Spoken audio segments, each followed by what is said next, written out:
Travelers. I'm Josh. And I'm Kahi. And we're the Genshin Guys. Welcome all. This podcast is for fans of Genshin Impact, the mobile game made by Hoyoverse, also known as miHoYo. Here we talk about our opinions, experiences, and dreams about Genshin Impact. If you like our show, don't forget to subscribe on Apple Music, Spotify, or wherever you're listening to the podcast. So before we get started, Kahi, how are you doing today? I'm doing pretty good, actually. Got a lot of my gaming chores done. I have been going back and forth between Genshin. I've been going back and forth between Cyberpunk. And just, I don't know, like in between doing some dailies or like finishing a quest, I just hop over to the other game, watch a video, then go to the other game. I'm trying not to like run my computer too hot just because I don't want the temperature in my room to rise. But it's been doing good. Been doing really good in my entertainment world. There's just so many things to watch, so many things to play, and I'm like just trying to keep a balance of work and play because work is getting harder going into the holiday season. But that's just me, just chilling. What about you? Yeah, it's been pretty tough for me. So, just still dealing with the effects of moving, new job, and all this stuff. Like this week, I'm gonna start like a training thing. It's kind of intensive, and it's like from 9 to 4 from Monday to Friday. So it's gonna be exhausting, probably. Hopefully everything is okay though. But I don't know. I got some good things going for me, so hopefully everything will be all right. We're training some new people too. So yeah. Oh yeah. Not the only ones. Of course, right? The holidays. So and also just like as an FYI to the people listening, I am in a temporary situation right now, mic wise, I guess, like studio wise. So there's like probably a little bit more echo than is normal on this podcast, but I think it'll be fine. We'll have the background music, it'll be chill. But next week it should be a little better. For those of you people that are audiophiles like me and that are listening and be like, why does the quality sound different? It's just for those people. But other than that, yeah, I think I'm doing all right. I haven't been able to catch up with a lot of gaming stuff because of all the moving and all that stuff happening. So yeah, I'm just taking it one day at a time, doing my best, and we'll see where it goes.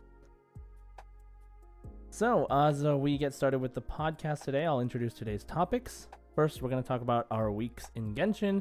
Then we're going to talk about Genshin news, the 4.2 Livestream discussion, as well as the community discussion question. I think we're going to save one last wish, not for this episode, because there is an Archon coming, and we need all of the pulls we can get, right, Kahi?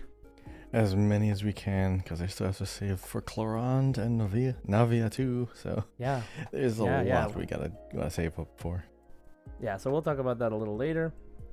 Before we dive in, I'm going to just want to give another shout out to the Discord. If you're not already part of the Discord, come join the Discord. We do weekly gaming events, like where we hang out on the Discord, play games like Among Us and Gartic Phone and whatever else is there. We always open to suggestions as well. We do events sometimes based on Genshin. We just finished a bunch of Halloween events. Thank you to everyone that participated. You are awesome. And it's a really nice community. The other thing I want to mention is that for anybody listening that is in Los Angeles or knows anybody in Los Angeles that plays Genshin or any Hoyoverse games, I just started a new meetup called Hoyoverse Fans LA. So if you go to meetup.com or use the Meetup app, you can join. And our first meeting is in about 2 weeks. So it's really just to meet other people in real life, to hang out with and talk about Genshin. I'm going to do like little games. I'm thinking to do like Who's Voice Line and maybe some lore quizzes there as well, just stuff that I make up. And it should be a fun time. So if you know anybody or if you yourself want to come out, feel free to come out. The information is there.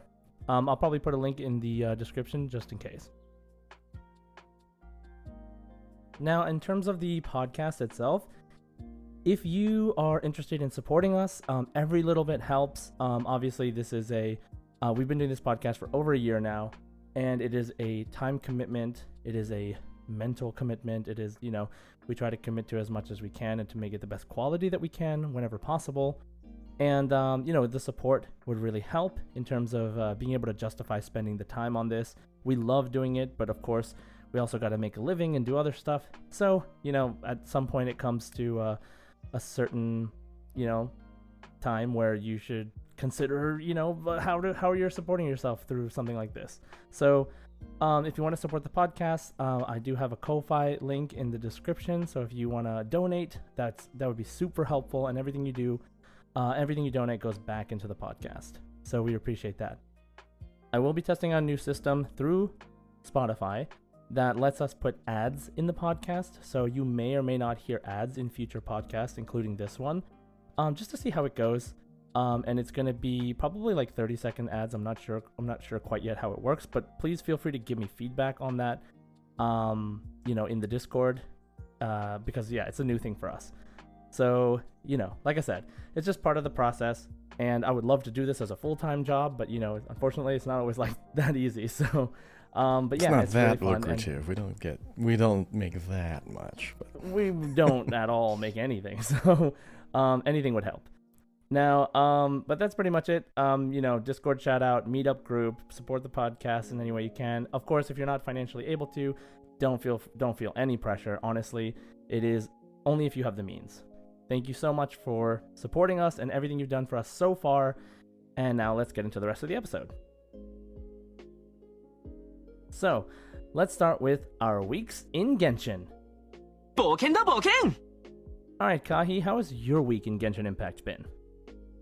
My main objective was to just clear out some old quests that have been sitting in my quest log this entire time. I went back to Sumeru and talked to a bunch of people who apparently have ties to Fontaine. I just finished up some world quests and some little blue exclamation points just so that I don't have to worry about accepting a new quest, which will be taking up resources from another, or saying that, you have to finish up this quest over here, so to progress this quest over here. Definitely don't like doing that, especially doing an Archon quest or a character story quest, because I really just want to see where the story's going, and then now I have to break my attention away to go back to some completely other random area. Well, I don't know if you remember, but they do let you do that now. So they let you prioritize the Archon quest. No, yeah, that's what I'm saying. But it just takes me out of it, because I know when I look at the quest list, some other ones that I might be trying to multitask, I can't accept that one or go to the next step because I still have to finish up this main one. It's just the whole experience of it. My main point is I don't have to worry about micromanaging past quests. Just get it done, move to the next one. I want to just go through one story all at once, not have to worry. I just don't like to worry. That's all I'm saying. But there are a lot of changes coming up. The live stream does have a lot of changes coming up as well. I do like the ones where you can suspend a previous one. I just like being tidy. The OCD kicks in whenever I see like a huge quest log. Gives me PTSD from like my World of Warcraft days, accepting way too many quests.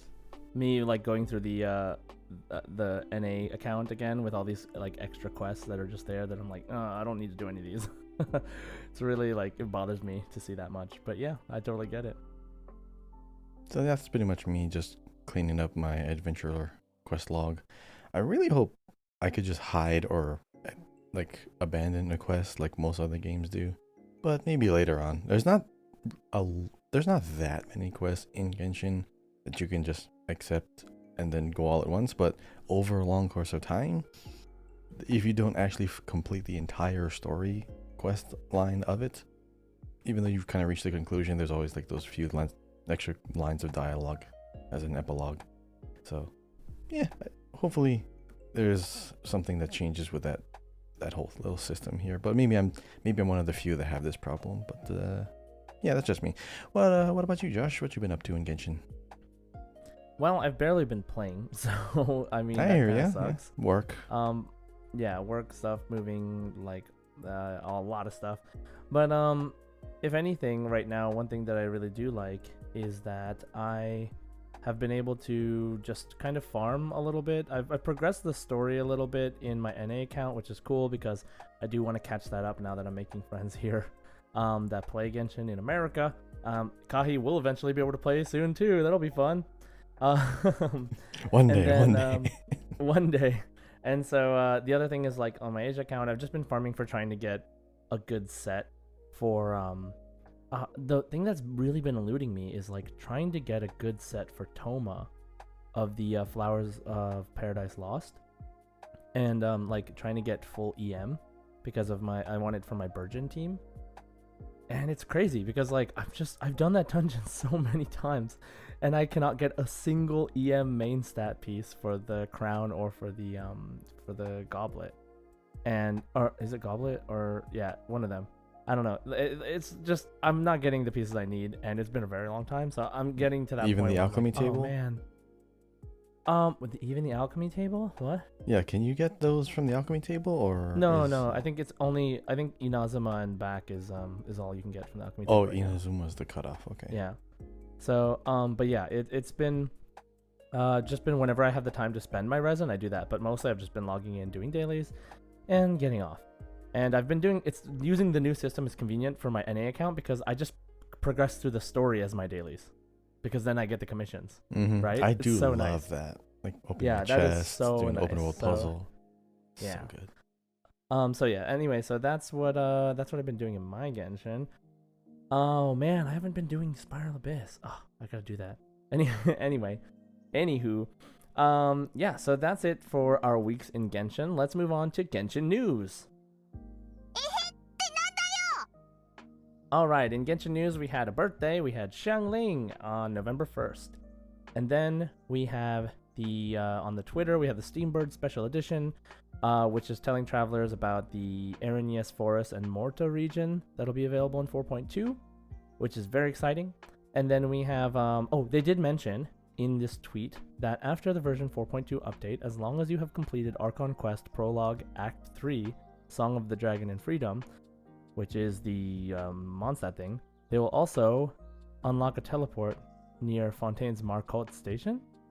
So I guess they'll give you another teleporter all the way up in somewhere. We don't know what the map looks like, but that's just what it says. After the 4.2 update, you get another teleporter, much like they did when they released 4.0. So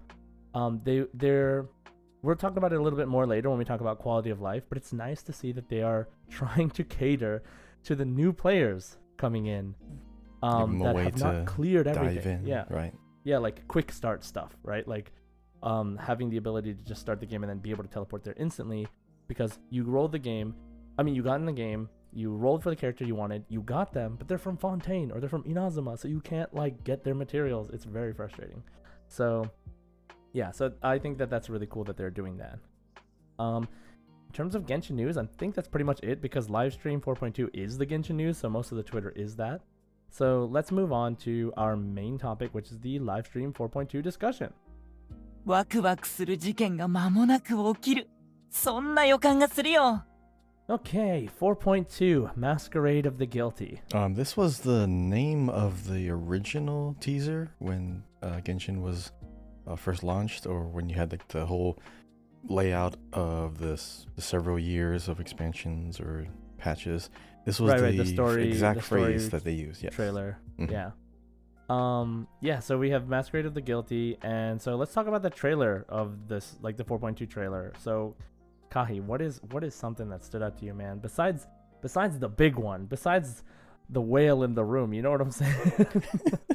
So I guess we're not going to talk about the big whale in the room then. All right. The big whale. Before we talk about that, the one thing that caught me off guard was Furina being on trial. I did not see that coming, but it completely makes sense. The Masquerade of the Guilty. She's putting on a show this entire time, and she is guilty of something. The original sin, I believe, is what they are talking about. So she has been apparently enacting some kind of plan for these however many years that even Nouvelette didn't even know. And because he had a little voice line that says, you are a devious one, or you are right. Yeah, you are definitely a crafty one or something. For him to be deceived is, I would say, a big feat already. That is something that I did not expect. Not too sure who's going to be conducting that, but we know there's going to be something more closely related to the revelation of the Oratrice. What was it? The Oratrice Mécanique. Bro, that name, like that Oratrice.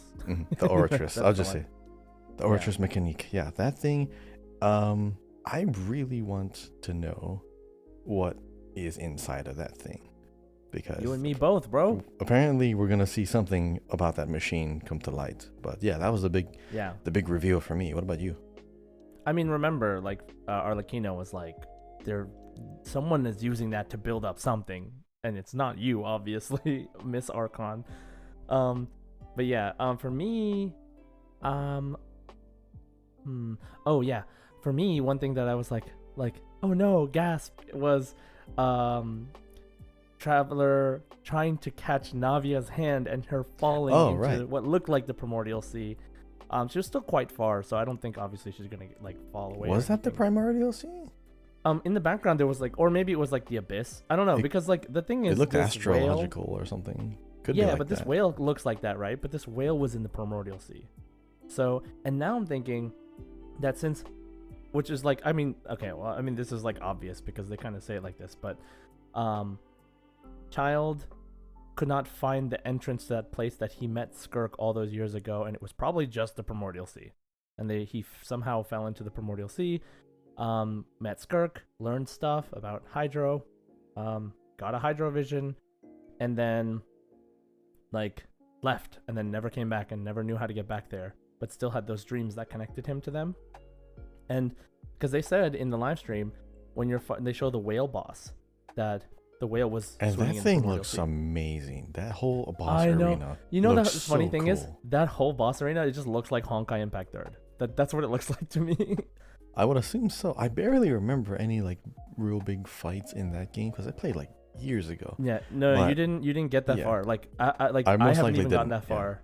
I haven't even gotten that far. I've seen the future stuff that they have, like that stuff that, I mean, it's not future, it's already out, but it's stuff that passed what we played. Even some of the characters' abilities look more like the whale, and I don't know. It might be, they might be closer. They might be getting closer and closer to tying this world and the mechanics to something like Honkai Impact 3rd with this Primordial Sea business. So I'm really excited to see what direction they take that in. Now, we talked about when I meant the whale in the room, I did also literally mean the whale, but I also meant Skirk. So, because, you know, she's the most mysterious because we see her for like a second, and she looks like Bronya. Or no, she looks like Sela. Sela? Yeah, she looks like her. Yeah, Sela. I would assume so, yeah. Yeah, there's been a lot of people who are trying to do like side-by-side comparisons with like characters of like the same hair color or the same like, you know, like figure, character model type, yeah, or like just eyes alone, or just like any kind of detail in her outfit, like who could she be. I really don't know what like version of a Honkai character we're getting or we're seeing, but yeah, we don't know it's yet. like, yeah, if we know. Actually, I don't think we even know if her name is Skirk, or did they come out and actually name her? I think in the YouTube, like it tells you like the name of the character and the voice actor. They always do that. Like they always tell you the name of the character in the YouTube description, even though they don't actually tell you the name of the character in the trailer. What, you mean like the closed captions or like in the description? No, like I mean like in the video description. Oh. Yeah, let me that's double a spoiler. check right now. But they always do that. Remember back when they did the Fatui Harbinger one? They had all the names of them in the trailer. Also, when they also released the pictures, like the name, the name cards. But also the first Fontaine preview one, right? Like the one that showed all of the Fontaine characters for the first time. Like it wasn't any gameplay. It was just all their like little animated like 2D things. That one had all the names. So if I'm looking at the version 4.2 Masquerade of the Guilty trailer right now, and it says VA, New Valette, The Knave, Arlecchino, Navia, Farina, Charlotte, Mona, Nicole Reen of the Hexen Circle, codename N, Amber Connor is the voice actress. Boom! Hey, there Look, you go. It tells you. And then who was the one talking right before Skirk showed up, I think. Oh, no, like it was probably closer to the beginning a little bit. And then Child Tartaglia, and then Skirk, who is voiced by Kat Protano. So, yeah, it's interesting that they choose to do that. Like, it's funny that I know that they have to give credit, but it's weird that they give credit in that such a semi-spoilery. It's probably a legal thing, and that's like as hidden as they can make it.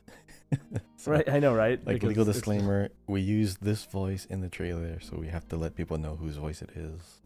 Right. So anyway, so yeah, so we do. It is confirmed that is Skirk, and we confirmed that we hear the N's voice again, who always shows up when something is happening with the world, right? Like when something is affecting the world. You know what I love Genshin doing right now? Back when the game started, like we only knew of like certain important. There was only like a really few important groups of characters that you really wanted to look forward to, like the Archons. Everyone wants to save up their Primogems for the Archons, right? And then you have like the Favonius Knights. Someone maybe wants to collect all of those. So no one ever thought that. I'm just kidding. I'm just saying like groups. The Harbingers, man. The Harbingers, right? But now they have the Hexen Circle. Now they have the dragons, the Dragon Sovereigns. So like creating like these interesting, mysterious like groups of characters, and you can look forward to more of their members showing up. And like, oh, I want to collect all of those now. I like how they're doing this. They're like leaning I want to play a Pep into this. Imagine what a Pep's model would look like. Oh like a disheveled, like long-haired, like messy girl. Yeah, it would just look like. Oh, I mean, let's just like equate them to like Honkai characters, right? Probably. So that's where we can take our guesses from. So a lot of stuff happened in the trailer. Lots of interesting story coming up. We have Farina and Charlotte coming out as playable characters. Finally, I mean, Farina, yes, that's cool, but Charlotte has been around since 3.8. You know, like. And her abilities are quite obvious. We all knew that it was going to be camera related. Yep, of course, and you know I'm here for it, and I love Charlotte's design and her character and everything. It's just adorable. And she's cryo, which means cool stuff for freeze teams and stuff, hopefully. And you know, she's a healer, like a support.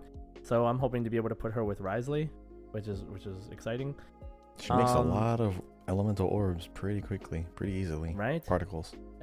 And then we have Farina and Baiju is the first banner with Charlotte right up.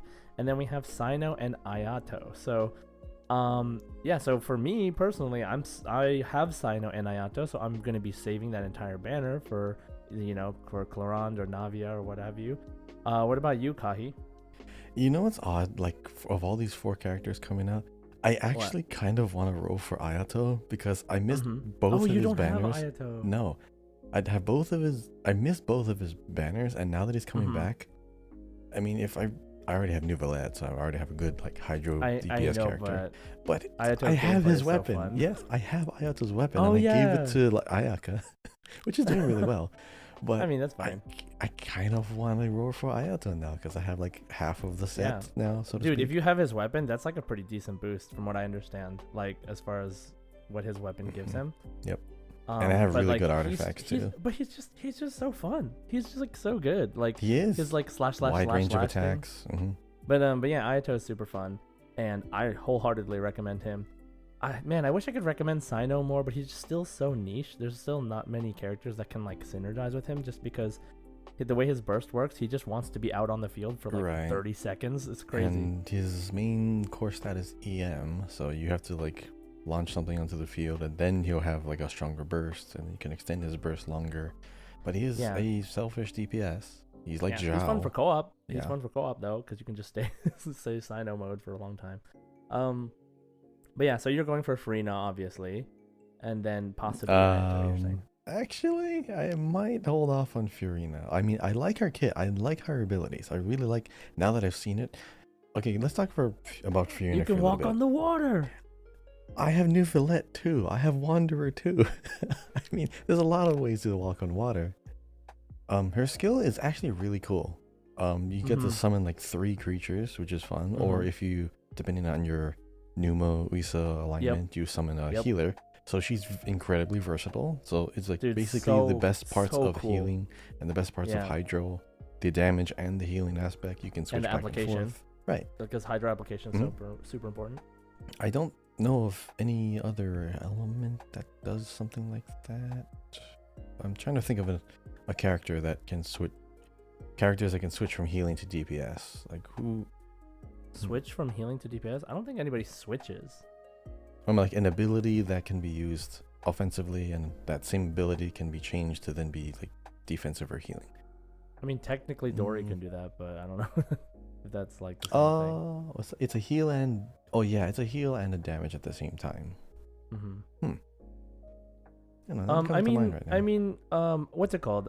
Bennett's burst is sort of like that, the field, because it heals when you're when your health is under 70, but it buffs you when your health is above 70. Well, what I'm saying is, I don't know if anyone's skill that you can actually switch a mode somehow. Like, a lot of abilities do have like dual effects. Like Cookie, for example, she does a damage and she heals the user. Like Zhongli, like tap and hold. Like Right. they're separate. Or Shenhe too. Shenhe has tap and hold also. Right, but they still do the same kind of, it's a damage support, and then this is like a shield. But this one, you can, based off of the something effect that is you do. Different. Right? Correct. Yeah, the output is either focused on high like healing, or you change it and then it becomes damage focused. Oh, there's one different one. What's his face? Mika. If you hold his skill instead, it'll be like an aim thing, and it has like a totally different way of doing stuff. And I think it buffs. I don't remember if it's like doesn't it leave a feather? Buff something. Yeah, like the way that it buffs, like it's different if you hold it. I don't remember, but I don't know. That's just one of the ones where it's like he has a significantly different skill if you hold it versus if you just tap it, which I think is that really makes sense. Okay. Anyways, but I do like how Fiorina does have like multiple modes, multiple ways that you can like get her abilities out. Of course, she's very incredibly flashy, so all of her animations are actually pretty spectacular. I do like it. The showmanship is there. It's awesome. I'm still kind of confused about her burst though, because it's a support burst. Because it doesn't do like a burst of damage, but she is an Archon. Yep. And Nahida is the same thing. Like Nahida, like it doesn't do damage, but now you're in a field where all the elemental reactions are stronger if they interact with Dendro. But remind me again, Fiorina, when you do her burst, what did they say it does? I know like the crowd will interact based on the crowd goes wild. Yeah, what did they say it does again? There was a lot. Give me like a second. Hold on, let me look. Yeah, let me see if I can pull it up. Okay, so it says that her burst deals damage to surrounding opponents, and when party members' HP increases or decreases, she gets fanfare points. And the more fanfare points she has, she increases damage and incoming healing bonus of nearby party members. Okay, so increased damage, but then increased and incoming healing bonus. Yes. But it itself does not do the healing, right? It just increases the bonus. Because her skill is the healing. Okay, so her burst does not heal, but it just goes into like an enhanced state. It buffs everybody. It buffs. Yeah. Okay. Well, it does damage. Initially. It does damage initially. Okay, so it's already flashy enough, so I wasn't sure if it was just that's how the ability comes out or if it actually does an instant. So it does do damage. I'm guessing all of it's going to be based on the HP, which makes sense. What are your thoughts? Like, what kind of teams come to mind for Fiorina? Did you have any plans? I'm gonna be honest. Like this whole like increasing, decreasing health thing. Obviously, it applies technically to any team because like if you get hit, it applies. But I still think Dia is really interesting because Dia is very viable in these teams that involve losing health and getting back health, because she'll share health loss with people. And she has her own auto heal too. Yeah, and she has a passive off field pyro application that does damage. Where just like, I mean, imagine if this ult is up and Dia is losing health currently because you're standing in her field, and you're losing health because you share the damage, then you both get buffed. She gets fanfare points. Fiorina will get fanfare points, so you get buffed. So Dia's burst will do more damage. You know what I mean? Like that's just one possibility of something you can do with this. Now we have all of the Fontaine characters that have the ability to increase and decrease and increase their HP at depending on their skills. And then healers also come into play because they can buff your health back up faster too. Even though you're constantly losing health for someone like Neuvillette or something like that. But we also have Navia and Clarande coming out, and maybe who knows what other kinds of characters that we maybe haven't heard of yet. Oh, and also Arlecchino probably. So, and maybe Skirk, I guess. I don't know. But the more characters that we get where they have different effects based on their HP increasing and decreasing, then the more powerful this ability is going to be. But right now, I don't know. We can only really use the Fontaine characters, right? Because they're the only ones that like lose and gain health, besides Dia. It also disincentivizes and shields, right? Because yeah. Oh yeah, Hu Tao, of course. Yeah. You know what it does? It's good for Dendro. It's good for Bloom. Yeah. Because you're gonna get hit by yourself, your own Dendro cores, right? Yeah. Even however little that is. Nilu but, team. Yep. Because totally think about it, as you're hurting yourself, you're buffing your damage and you're buffing your incoming healing, so it actually just cancels out. But you end up doing more damage to the enemy. A Burgeon doesn't heal. The Burgeon doesn't hurt you though, right? It does. You ignite, it does hurt you. Ah. Yeah, only Hyper Bloom doesn't hurt you. Okay. Because I've only had like one might be Burgeon good for team. Burgeon. I've only had like one good Burgeon I can team. use. Oh my god, I can use Furina instead of Kokomi for my Burgeon team. That's awesome. Furina instead of. Oh, that makes sense. Yeah. Yeah, because she's a good healer too. Yeah. Wow. I'm excited. Toma. Who did I have? Nahida? Maybe? I don't remember. Toma, Nahida, Furina, and I had Candace. I had Candace and Kokomi. Yeah, that's. I was using Toma and Baiju in the team with Yalan and was it Kaching? Because they're all of those elements are interacting to either just. Oh no, it was a different team. I was using Toma, Baiju, Kuki, and someone else. I gotta look at all my teams. I have too many teams right now, but I do remember I didn't have much Virgin teams. I mean, there's gonna be so many options, right? Yeah. I really think we should have more. I mean, with the amount of characters we have, more than 60. So. Are we at 70 now? I don't think so. But I want to say easily 60. Yeah, we're past 60, I think. So I don't remember though. But yeah, so okay, well we it's fun to think about that. We got to see how she is we know how she is on paper, but we got to see how she actually is. And what seems viable, if there's any hidden effects based off of her kit, because it tends to be a thing sometimes. And yeah, we'll see how it goes. So we have them coming out. So you're not sure yet 100% if you want to go for Furina per se. But probably not right now until I see people who have their own weird wacky combos. I'm sure they're gonna find a way to make this Archon super OP. But I just don't see it right away. Right? So. Yeah. Yeah. But yeah. I mean, here's the thing. There's a very, I would say it's 100% guaranteed chance that she'll come back before the end of 4.0, like 4 patch 4, whatever, like before 5.0. Because every Archon has done that. They've come twice before the end of their Archon quest. So yeah, I would say if you aren't sure, you can wait. But I'm gonna try to go for her. I didn't get Risley on my Asia account, so yeah, whatever. But I'll go for her. But I'm definitely skipping Sino and Ayato.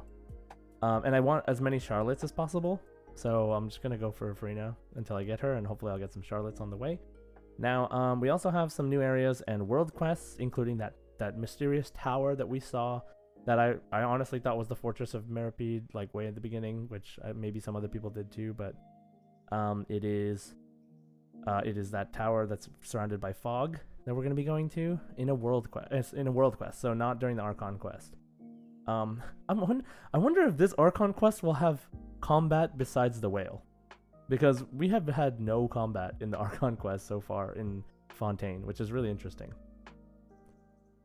The other thing is we have some events. So we have Delxie's Fantastic Adventures, which is like the Fremine Penguin event, which looks super fun. I love these little puzzle interface games, like the Dodoko one, and then this one. And then we have the Fungi event. We have the Graph Adversarial Technology Experimental Log event. Bongo Head is back, yay. Bongo Head is back. We also get the Zoom camera lens, which is so interesting the way they showed that. If you have that gadget equipped and you use Charlotte and you go straight into first-person camera during mode, combat. That's so cool. During combat, which is amazing. I'm excited for that. Yeah. Not sure how that's gonna work at all for in a single-player experience, but in co-op, that's gonna be great. You know how I think it's gonna work? We can take pictures of bosses up in their faces. Imagine that. Before and you just go up to aggro them, Raiden. or like while you Yeah, aggro them. just go straight Mhm. up to Raiden Shogun, like, take a picture. And then we have another Misty Dungeon event, which was like this sort of, I don't know, like a puzzle sort of thing. Would you have this objective? We've done it a couple times already at this point. But yeah, we have those. And then we have quality of life. So we talked about this a little bit earlier. And we have quick start trounce domains for people who have not yet unlocked the bosses in the main game. You're allowed to obviously give yourself spoilers and do the bosses that involve the trounce domains. So anything that you have to go into an instance to fight the boss. So a Pep, Child, Senora, Raiden. You can unlock those Don't forget Storm temporarily Terror. just to join them. Good no, old Storm. Terror. So Storm Isn't Terror and Storm Terror and the Wolf. I guess they count the Wolf. Wait, what did they say? What did Well, they Wolf say? is open world. Yeah, Wolf but- is open world, but I think she said, or he said, one of the people on the thing said that it doesn't count that one because you have to just get there first, because you can't unlock trounce domains until you beat that one, right? Like that's the Oh, that prologue. makes sense. Yeah, you have It to is beat a the prologue trounce, but before that anything unlocks the happens. other ones. Okay, yeah. Right. Yeah. So, yeah. So you have to finish the prologue before any of the quick start stuff is available. Like, even those teleport points that they unlock for you, you have to beat the prologue first. So that's really important. They also have deck sharing in TCG. Oh man, I really want to play TCG. Like, Finally. I really want to play more TCG. It's just like I am not caught up to the normal stuff in Genshin yet. So it's like I can only go to TCG once I'm done with everything else. But one day I'll do it. Now we have deck sharing in TCG, which is really great. We have returning traveler rewards buffed. So people who have not played for, I think it's like a week or two, will come back and they'll get this like returning traveler rewards thing. We've had that for a while, but the rewards were kind of like, you know, okay, just to help you catch back up a little bit, but you still missed a lot. But if you're returning, they give you more stuff to do, and they give you more keys to unlock story quests and hangouts, because, you know, the only way to get those is by doing dailies, and if you miss a bunch of dailies for a while, you won't be able to unlock new stuff. And if there's like a new hangout that comes out and that's what you want to play, you're gonna have to do like a couple days of dailies before you can do that, unless you do this returning traveler rewards thing. So that's kind of cool. And another thing that they fixed, which for me is like, oh thank God, is the notification dots that don't appear on different platforms. So because I switch Oh, the red between ones, my yeah. PC, my PC, my phone, and my PlayStation. Yeah, I see Like that whatever's a lot. convenient, and it's just like, oh my God, I already clicked this. Why do I have to click this again? And so they're fixing that so it doesn't reappear. Thank goodness. Another thank goodness thing is the we talked about this earlier. Even if you use keys to unlock a story quest, you do not have to accept the story quest into your quest log right away, and they have a whole new interface for this. So There you go. yeah, finally, it's like, I don't have to flood my quest log with quests I know I'm not going to do for a while. So my NA account is just all these, story quests that I'm just like, nope, I'm not going to do this right now, but I need to unlock it so I can get more keys so that I can unlock the rest of them so that when I do want to play them, I have them. But now it's not going to be as obstructive. I don't know. It's not going to be as cluttered on your quest log, even if you've already unlocked all these things. So that's good. They also kind of made prerequisite quests even clearer. So if there is a conflict in your quests, you can tell more easily what you have to do to clear that conflict, because sometimes it's still unclear. So they fixed that a little bit too. So that's great for people who have NPCs tied up with multiple quests, which we talked about earlier. But if you're playing through the Archon quest, it gives you usually the option to prioritize the Archon quest. So hopefully it's not too much of a problem, but if there's multiple world quests or dailies that involve these NPCs, it's going to be clear what you need to do to free up the NPC. One thing I'm disappointed about is there's still no artifact presets. Please give us artifact No presets. loadouts. No save loadouts. sets. Yeah, please give us those. With the amount of even artifact teams. sets that have been available since the game has launched, and Yeah. with the amount of people, with the amount of characters that we have, with all these effects, with all these weapons, with all these interactions, it still baffles my mind that we don't have equipment set or like something to save a set of things that we can just apply to a character. Yeah. Hopefully I also one want day. them to have, like, when you go into events, any event, but especially Spiral Abyss, like the ability to pick your preset teams instead of having to pick all the characters on both sides. It feels like such a basic thing. Like, you know, it's like weird that we have the ability to craft our own teams, but then when we go into any mode that involves us to create a team that's not a domain, we have to like re-pick our entire teams. So yeah, it's kind of whatever. I hope they add those soon. So of all these things, Kahi, what are you the most excited for? Of all the quality of life changes? Of everything, of the 4.2. Everything? Oof. Yeah. Obviously it's going to be story, because I need to know how Right. the heck this is going to end, or what Yeah. what I think the story's a given resolution for us. is. Story of it's a given. What about something else? The new area. Okay, one thing about the new area. This is an open world area, but there's one with there's like a ghost, like this ethereal tree, which is very reminiscent of the other tree that we just went through in Sumeru, which we had to like regrow. That was going up and down between dimensions. It looks almost exactly like another one of those trees.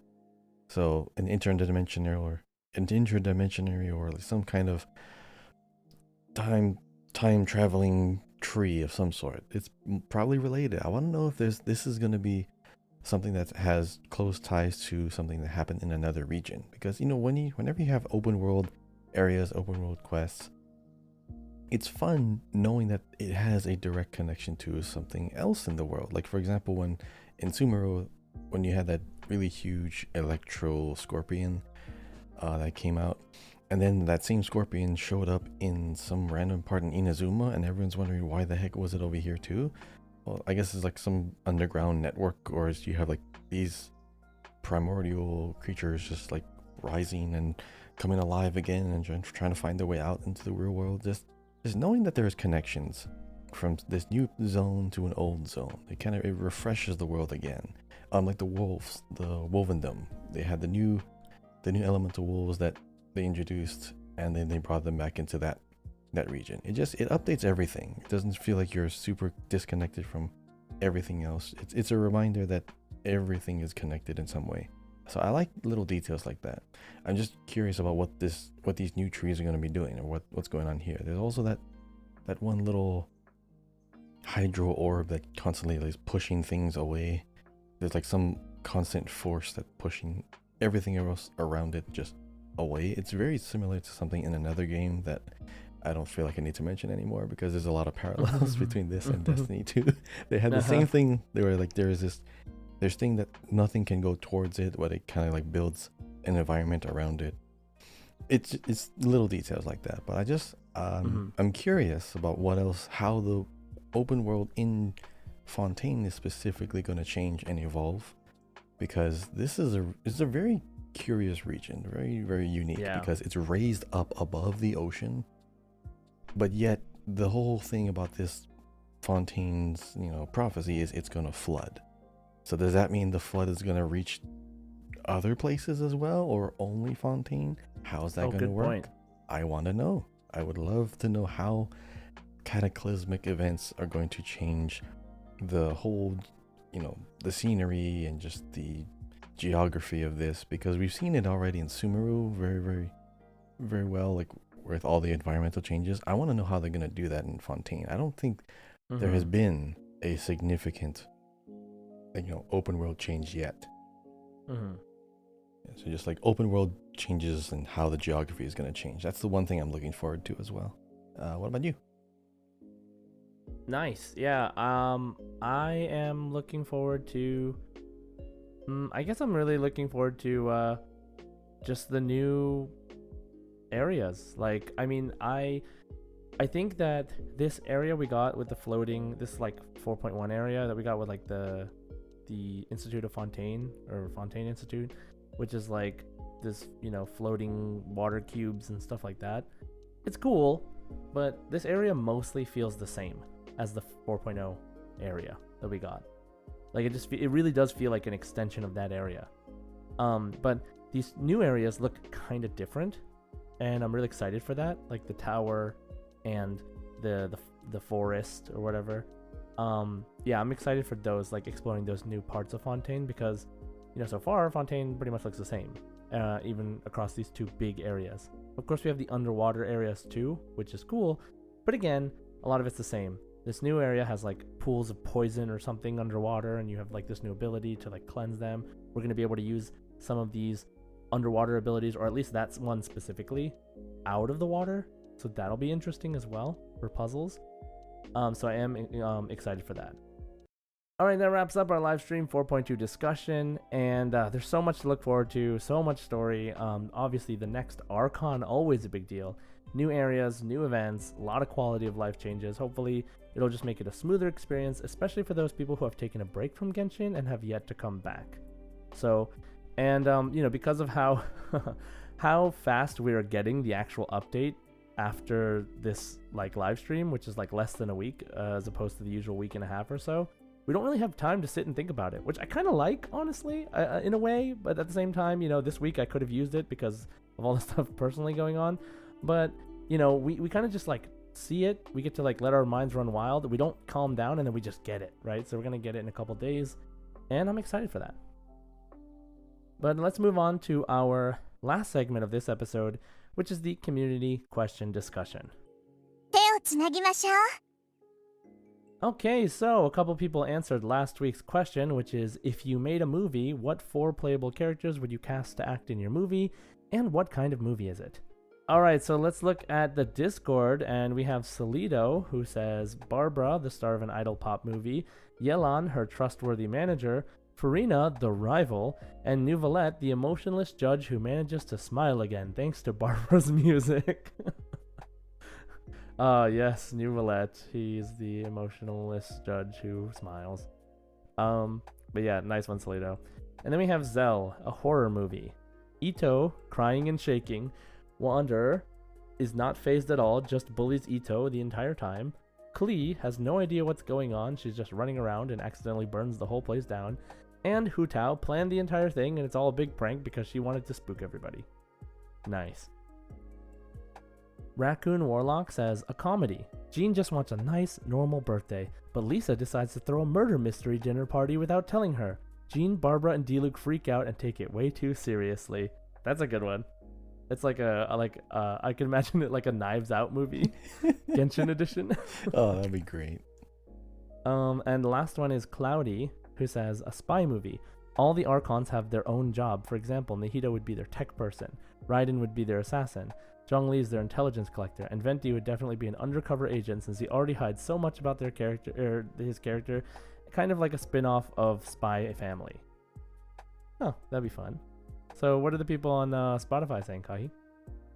So on Spotify, we have, first up is Shalin, who says Furina as the main character. Oh, that's going to be a fun movie already. Nice. Fischl as the jealous antagonist. Nuvalette as the parental figure for Furina. Oh, definitely makes sense.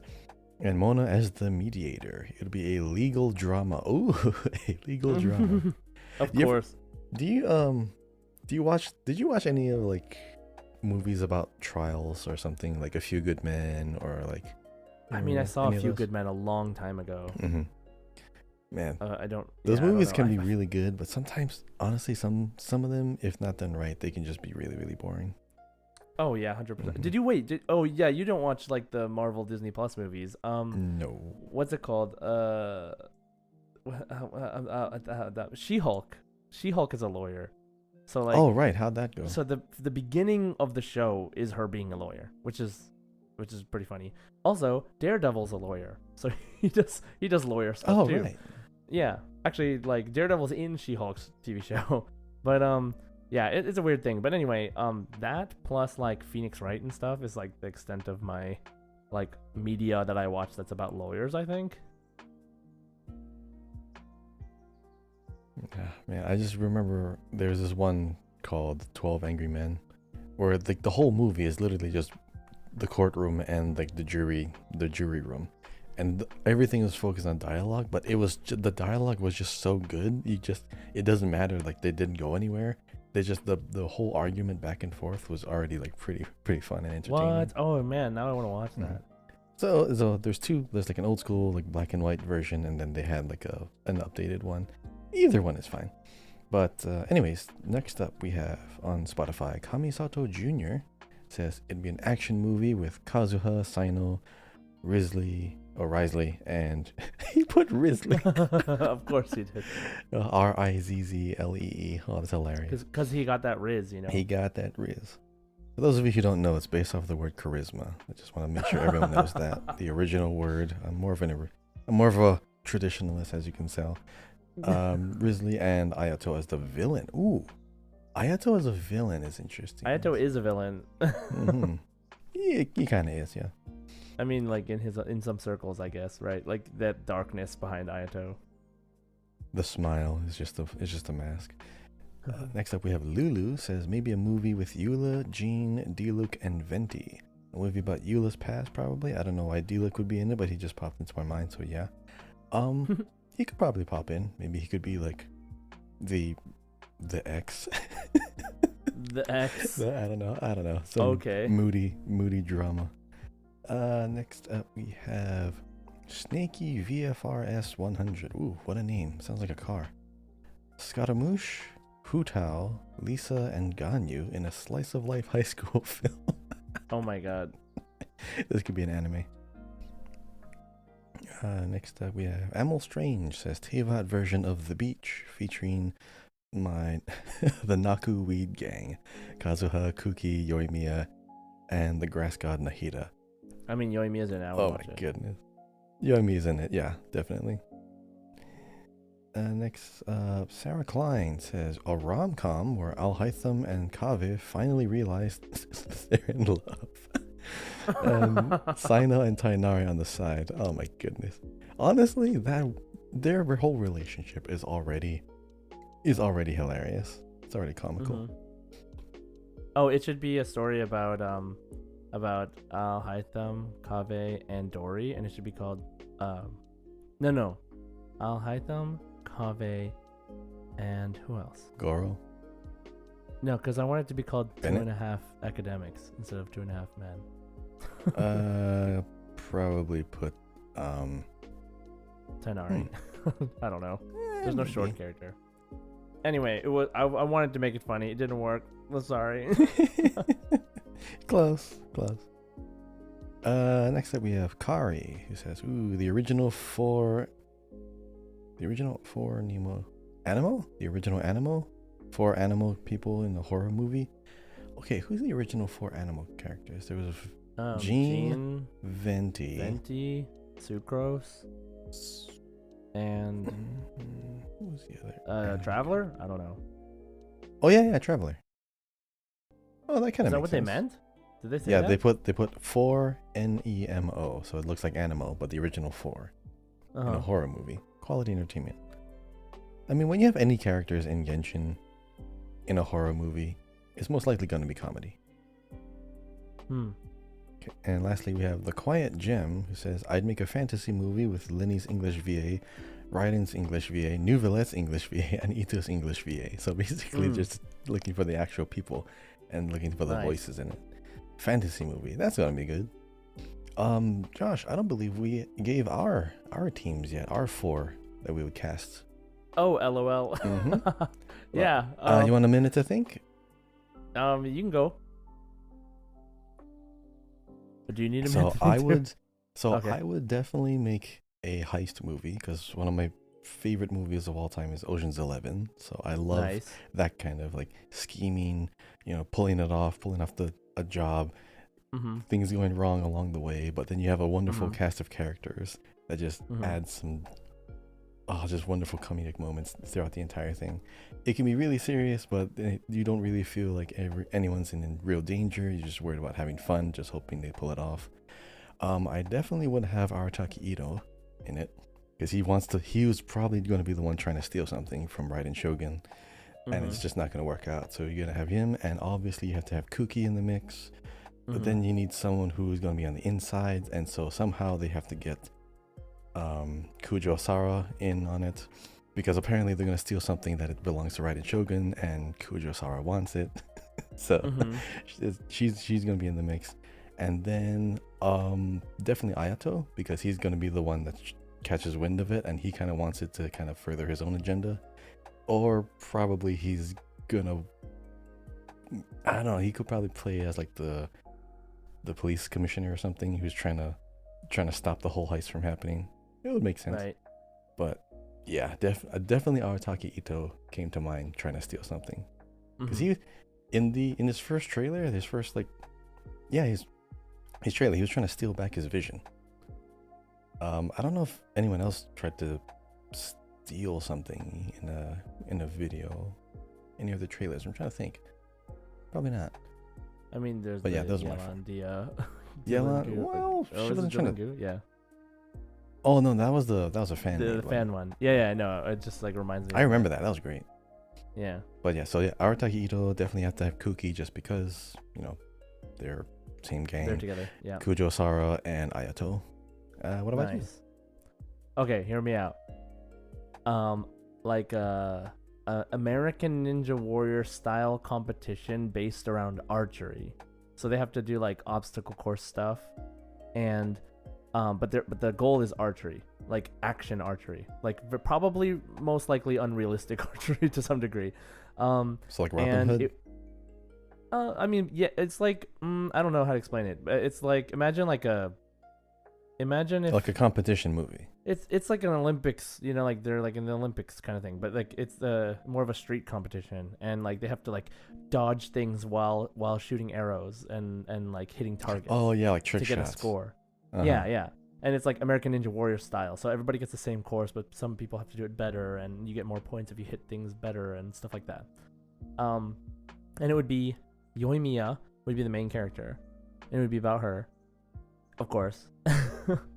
And then Kujo Sara would be in it, but she's sort of like her trainer / mediator, and she's like serious and the tough. seasoned veteran. Like, yeah, like she won the 3 times world champion, and like Yoimiya is going to her because she's connected to her family, and the grizzled she like has veteran.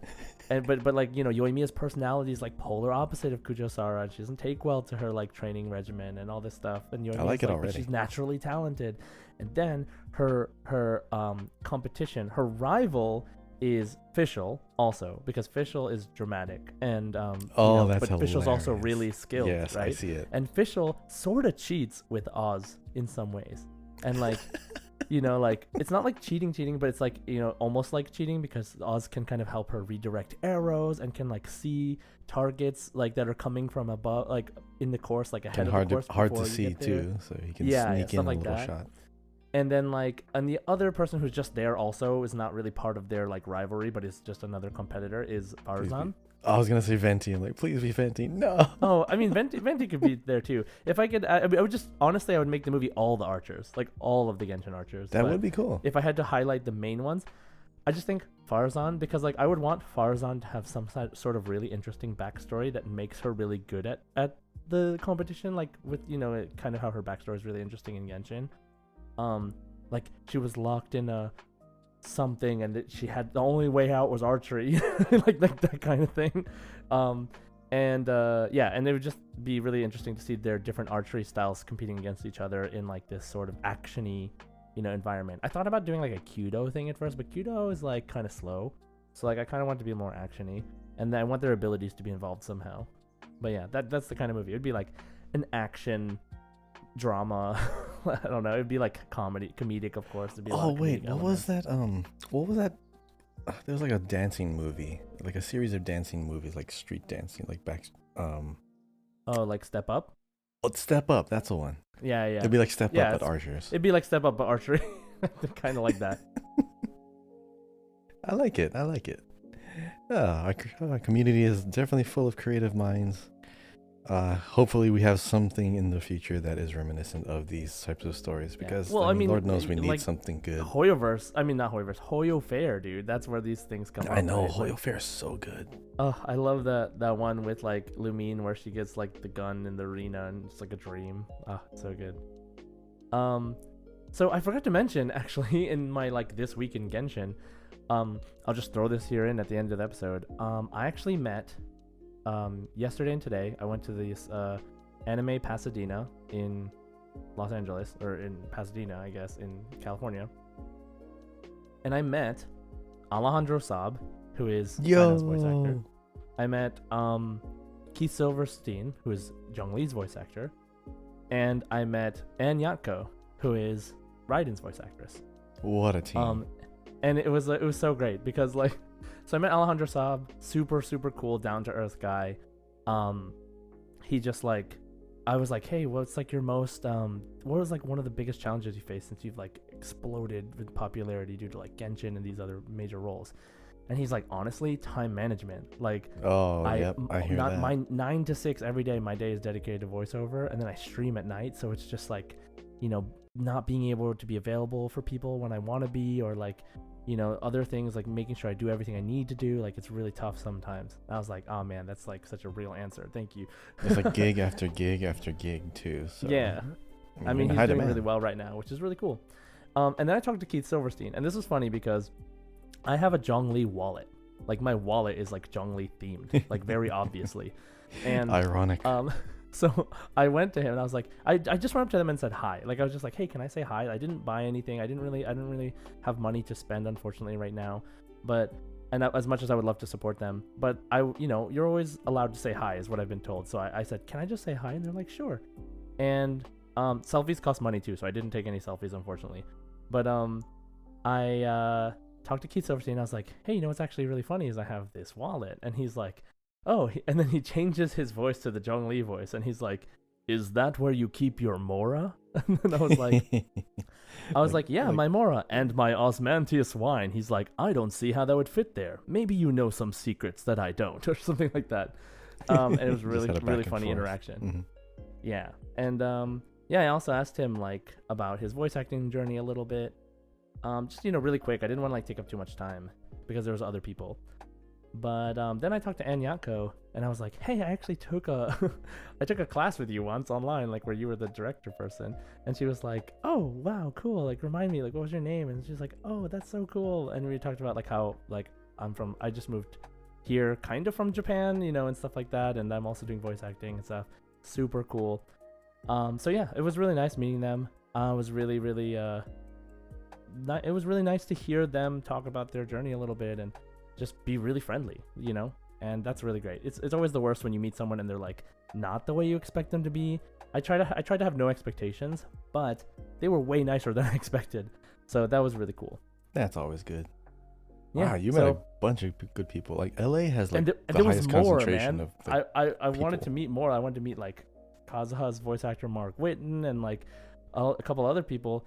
But it was just, their lines were so long. Dude, Troy Baker was there too, and I was like, oh, his line is so long. Obviously, so, yeah, I mean, he's so cool. But yeah, that's the one thing I did this weekend that I totally forgot to mention. But anyway, that was my story from this weekend. Sorry.